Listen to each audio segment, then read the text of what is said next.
4 سال کی تھی جب امی اور ابو وفات پا گئے۔ میری پرورش میری سگی نانی نے کی۔ جب میں 10 برس کی ہوئی تو نانی نے میرا بیاہ کرنے کی ٹھان لی، حالانکہ میں نے ابھی پوری طرح شعور کی دہلیز پر قدم بھی نہیں رکھا تھا۔ میرے ذہن میں شادی کا مطلب صرف چمکیلے کپڑے پہننا، زیور سجانا اور دلہن بن جانا تھا۔ شادی کو خوشی کہا جاتا ہے، لیکن ہمارے یہاں شادی ایک عورت کی زندگی میں سب سے بڑی مصیبت اور اذیت بھی بن سکتی ہے۔ مجھے کچھ خبر نہ تھی۔ جب نانی نے کہا تیری شادی کر رہی ہوں تو میں حیرت سے ان کا منہ تکتی رہ گئی کہ وہ کیا کہہ رہی ہیں۔ شادیوں میں دلہا کو ہمیشہ ایک خوبصورت نوجوان انسان کے روپ میں دیکھا تھا۔ میں سمجھتی تھی کہ سبھی دلہا ایسے ہی ہوتے ہیں۔ ایک دن نانی نے بتایا کہ تیرا دلہا آیا ہے۔ اس وقت ایک پڑوسن بھی ہمارے گھر بیٹھی تھی۔ وہ اشتیاق سے بولی، ذرا دیکھوں تو کیسا ہے۔ تبھی میں نے بھی پڑوسن کی آڑ میں اپنے ہونے والے دلہا کو دیکھا۔ او میرے خدا! پڑوسن کے منہ سے بے ساختہ نکلا، جمیلہ، پروین پر اتنا بڑا ظلم مت کرو۔ کیا اس پھول جیسی بچی کو اس بوڑھے کے ساتھ بیاہ دو گی؟ یہ تو عمر میں اس کے باپ سے بھی بڑا لگتا ہے۔ کسی اور کے قصور کی سزا تم اس بچی کو کیوں دے رہی ہو؟ اگر یہ تم پر بوجھ ہے تو مجھے دے دو، میں اس کا خرچ اٹھا لوں گی۔ رشتہ تو جوڑ کا ڈھونڈا جاتا ہے، نانی نے سخت لہجے میں جواب دیا کہ تمہیں کیا پتا، جب سر پر مرد نہ ہو تو جوان بچیوں کی گھر میں کس قدر رکھوالی کرنی پڑتی ہے۔ نانی کی یہ بات سن کر پڑوسن خاموشی سے اپنا سا منہ لے کر چلی گئی، مگر مجھے تو حالات کی سنگینی کا کچھ اندازہ ہی نہ تھا، کیونکہ میں تو ابھی کم سن تھی۔ میری تو وہ عمر تھی کہ میں کھیلوں ہنسوں، خوب کھاؤں پیوں، گڑیا گڈے سے بہلوں، مگر نانی نے وہ ظلم کیا جس کے تصور سے ہی لڑکیاں کانپ جاتی ہیں۔ میں صرف 10 سال کی عمر میں 60 سالہ مرد کی بیوی بنا دی گئی۔ ان دنوں کی تفصیل لکھنا میرے بس کی بات نہیں، بلکہ انہیں یاد نہ کروں تو ہی بہتر ہے۔ یہ وہ سیاہ دن تھے جنہیں میری یادداشت بھی مٹا دینا چاہتی ہے۔ یہ ستم ڈھانے والی نانی صرف 3 برس میرے ساتھ رہی، اور جب میں 13 سال کی عمر میں ایک بچے کی ماں بن گئی تو اس نے مجھے مکمل طور پر اس بوڑھے کے حوالے کر دیا اور خود اپنے گھر چلی گئی۔ اب شعور آ چکا ہے کہ جوانی کیا ہوتی ہے اور اس کے کیا ارمان ہوتے ہیں۔ میرا شوہر جو مجھ سے عمر میں بہت بڑا تھا، نہایت بدمزاج انسان تھا۔ کبھی کبھار تو محبت سے پیش آتا، لیکن اکثر میری معمولی غلطیوں پر سخت سزا دیتا۔ تب میں اپنے والدین کو یاد کر کے گھنٹوں روتی، وہ والدین جو مجھ سے محبت کرتے تھے اور میری ذرا سی تکلیف پر تڑپ اٹھتے تھے۔ جب میرے شوہر نے دیکھا کہ یہ بچی نہ خود کو سنبھال سکتی ہے اور نہ ہی اپنے بچے کو، تو وہ نانی سے اصرار کرنے لگا کہ وہ آ کر ہمارے ساتھ رہیں۔ نانی کو بھی یہی منظور تھا، اس لیے وہ فوراً ہمارے گھر آ گئی، مگر ان کے ساتھ رہنے سے میری مشکلات کم ہونے کے بجائے اور بڑھ گئی۔ میری شادی کے بعد نانی کے رویے میں بہت تبدیلی آ گئی تھی۔ اب وہ نانی کم اور ساس زیادہ لگتی تھی۔ شوہر اگر مجھ پر ظلم کرتا تو نانی بجائے کچھ کہنے کے الٹا اسی کا ساتھ دیتی اور مجھے برا بھلا کہتی، یہاں تک کہ میرے شوہر کے سامنے مجھے ذلیل کر کے رکھ دیتی۔ ان کے اس رویے سے میرے شوہر کو اور شے ملتی اور وہ مزید میری توہین کرنے لگا۔ نانی گویا ساس سے بڑھ کر ظلم کرنے لگی تھی۔ میں بیان نہیں کر سکتی کہ میرے دل میں کتنا درد، کتنا غم چھپا تھا۔ میں بے سہارا تھی، اور اس ظالم نانی کے سوا دنیا میں میرا اور کوئی نہ تھا۔ شاید نانی کا یہ سلوک اس لیے تھا کہ میں دبی رہوں اور میرا گھر بسا رہے، یا شاید اس لیے کہ میرا شوہر ایک خوشحال آدمی تھا اور نانی جب بھی اس سے اپنی ضرورت کے لیے رقم مانگتی وہ فوراً پوری کر دیتا۔ نانی کو اور کیا چاہیے تھا؟ انہیں تو اپنی زندگی گزارنی تھی، کیونکہ ان کے پاس کوئی دوسرا سہارا نہ تھا۔ نانی مجھے گھر سے باہر قدم رکھنے تک کی اجازت نہ دیتی تھی۔ میں پاس پڑوس میں بھی نہیں جا سکتی تھی، دل کی بات کسی سے کہہ نہیں سکتی تھی۔ ہر ظلم، ہر زیادتی چپ چاپ سہتی اور تنہائی میں روتی رہتی تھی۔ اللہ سے گڑ گڑا کر دعائیں مانگتی تھی کہ اے رب، یا تو ان دونوں کے دلوں میں میرے لیے رحم ڈال دے، یا پھر مجھے میرے شوہر اور نانی دونوں کے ظلم سے نجات دے دے۔ وقت کے ساتھ ساتھ میں ذہنی مریضہ بنتی جا رہی تھی۔ خود پر اس عمر میں جبر آسان نہیں ہوتا۔ بیٹھے بیٹھے دل میں عجیب و غریب وسوسے آنے لگتے ہیں۔ کبھی لگتا کہ کہیں گھر کی چھت مجھ پر نہ گر پڑے، کبھی ڈر لگتا کہ زلزلہ نہ آ جائے۔ امنگیں جنم لیتی اور اسی لمحے دل میں دفن ہو جاتی تھی۔ پھر میرے شوہر کو بھی احساس ہونے لگا کہ مجھ پر ظلم ہوا ہے اور اب اس کا ازالہ ہونا چاہیے۔ تبھی اس کے رویے میں تبدیلی آنے لگی۔ وہ میرا زیادہ خیال رکھنے لگا، مجھ سے محبت سے پیش آنے لگا اور اب نانی کو بھی اس کی زیادتوں پر ٹوکنے لگا۔ کہتا اماں تم چپ رہو، میری بیوی کو ڈانٹنے ڈپٹنے کی ضرورت نہیں ہے۔ اب وہ میرے لیے پھل، فروٹ، کھانے پینے کی اشیاء، جوڑے، میک اپ کا سامان، غرض ہر طرح کی آرام و آسائش مہیا کرنے لگا، مگر میرا دل اس کی طرف کبھی مائل نہ ہو سکا۔ میرے دل میں اپنے ہم عمر جیون ساتھی کی آرزو رہنے لگی، جو میرے جیسا ہو، مجھ سے محبت سے بات کرے اور ہم زندگی کا لطف لے سکیں۔ وقت گزرتے دیر نہیں لگتی، یوں میں 2 بچوں کی ماں بن گئی۔ میں ہر دم ان کے پیار میں ڈوبی رہتی، وقت کے ساتھ ساتھ غم اور زیادتیوں کو بھلا کر بچوں کی شرارتوں سے دل بہلانے لگی۔ ان کی باتیں ہنسی سیدھے مجھے ہنسا دیتی۔ یوں زندگی ایک ڈگر پر روا دوا ہو گئی۔ اچانک اچھی بھلی زندگی میں نانی کی نادانی سے بھوچال آ گیا۔ ہوا یوں کہ جانے کیسے نانی کو یہ خیال آیا کہ گھر بدلنا چاہیے۔ وہ کہنے لگی کہ یہ گھر چھوٹا ہے۔ اس نے دن رات میرے شوہر کے کان کھانے شروع کر دیے، حالانکہ میرا شوہر محلہ چھوڑ کر کہیں اور جانے کے حق میں نہ تھا، کیونکہ یہاں سب جانے پہچانے لوگ تھے اور نئی جگہ کا کچھ پتہ نہیں تھا کہ وہاں کیسا ماحول ہوگا۔ مگر آخر وہ دیوار کھڑی ہو ہی گئی، جسے مجھے بعد میں پھلانگنا پڑا اور بچوں کی بربادی کو آواز دینی پڑی۔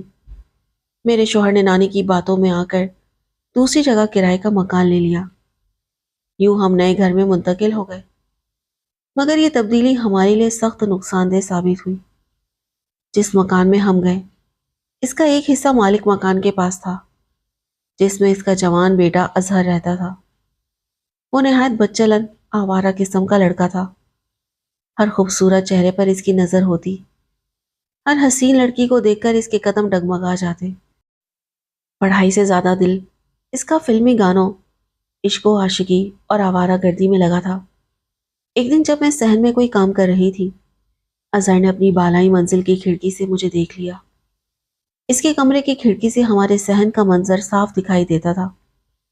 مجھے دیکھ کر وہ مسحور ہو گیا، کیونکہ میں واقعی خوبصورت تھی۔ 2 بچوں کی ماں ہو کر بھی میں ایک دوشیزہ سی لگتی تھی۔ مجھے دیکھ کر کوئی اندازہ نہیں لگا سکتا تھا کہ میں شادی شدہ ہوں اور 2 بچوں کی ماں ہوں۔ اظہر نے کھڑکی کھولی اور جب میں نے اوپر نگاہ کی تو اس نے ایک پھول صحن میں گرا دیا۔ بلا شبہ اظہر نہایت حسین و جمیل نوجوان تھا، تاہم میرے دل نے فوراً جھٹکا دیا۔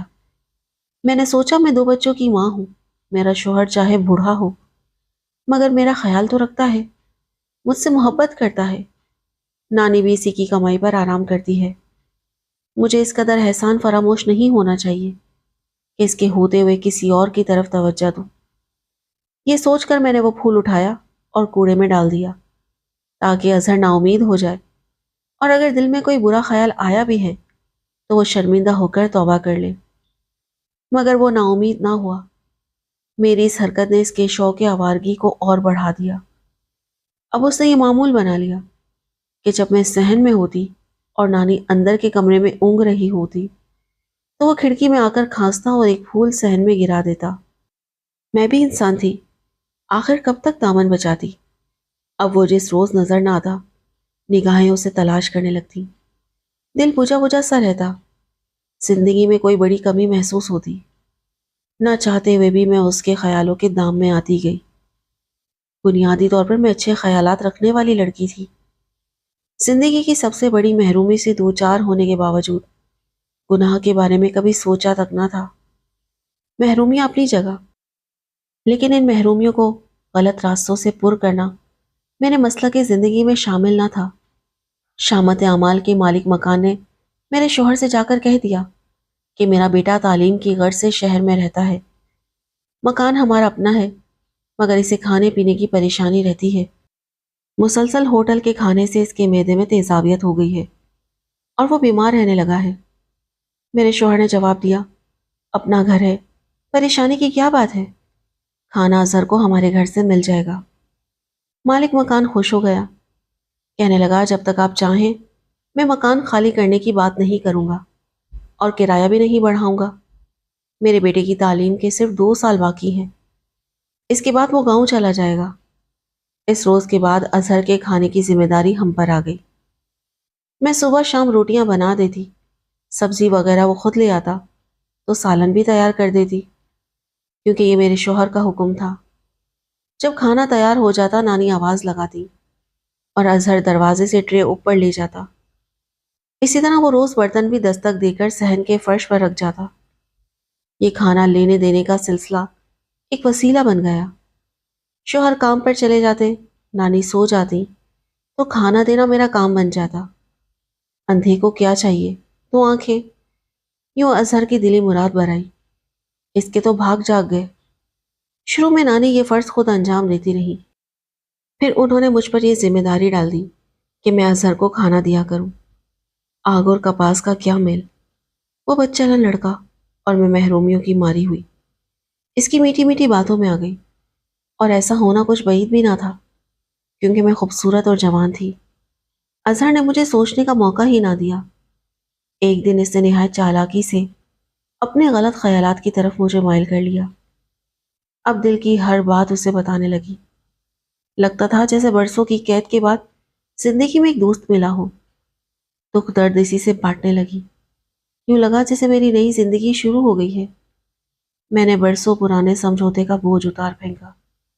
وہ عورت جو خواہشوں کا گلا گھونٹ کر جی رہی تھی، اسے جیسے آکسیجن مل گئی ہو۔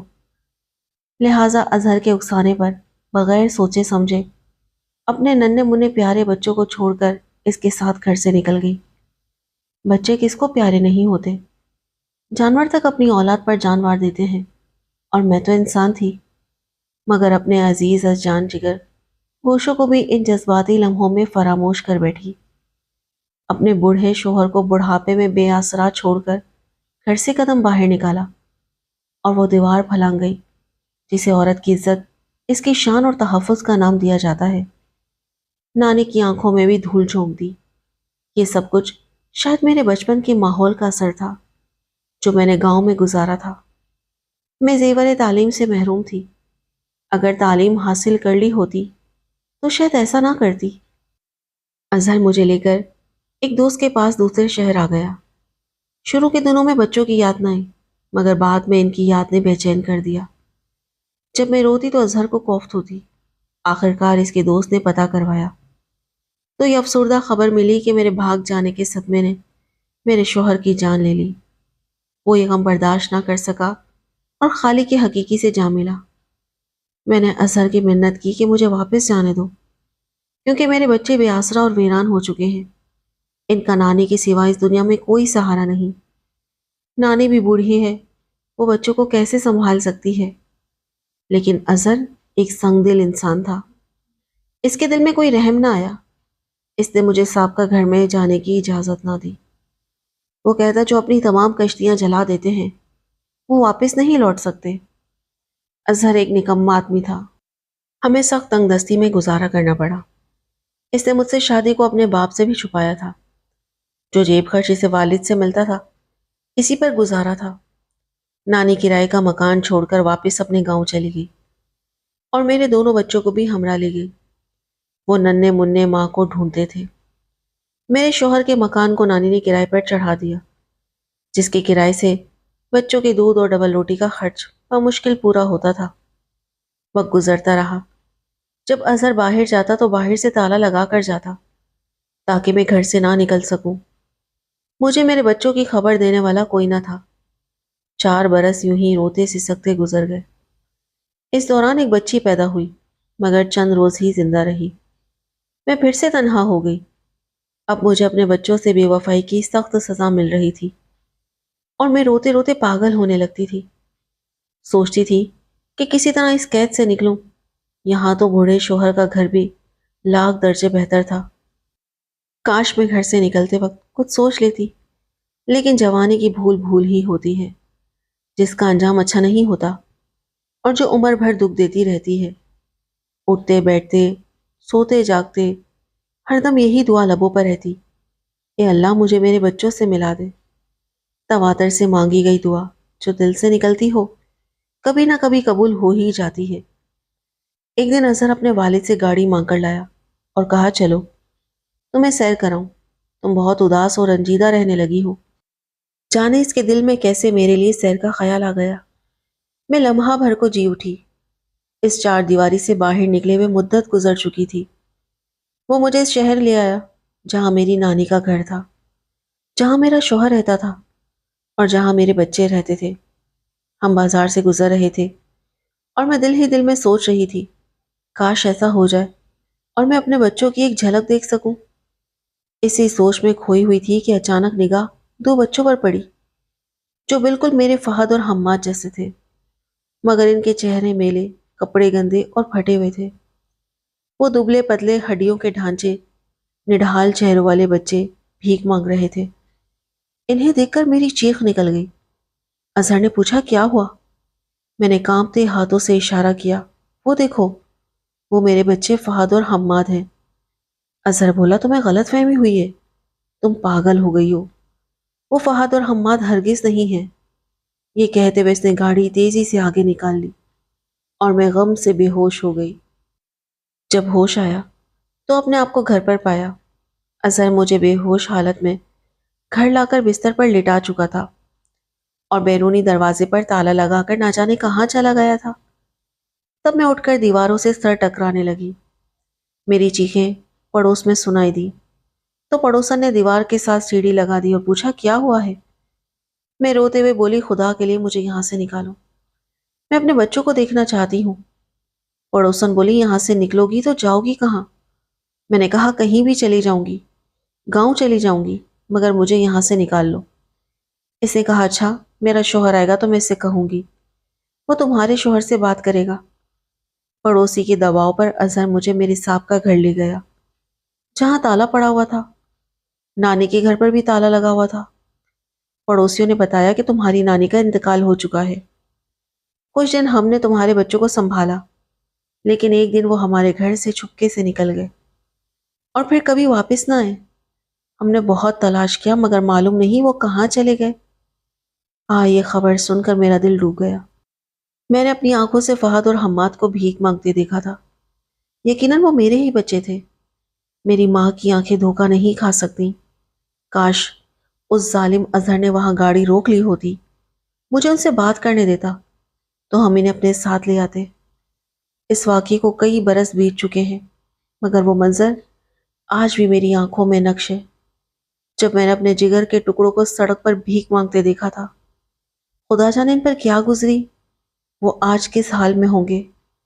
اظہر نے مجھ پر ایسی سخت پابندیاں عائد کر دی کہ میں نے تلاش بھی نہ کر سکی۔ اسے اس معاملے سے کوئی دلچسپی نہ تھی کہ میرے بچے مجھے ملیں یا نہ ملیں۔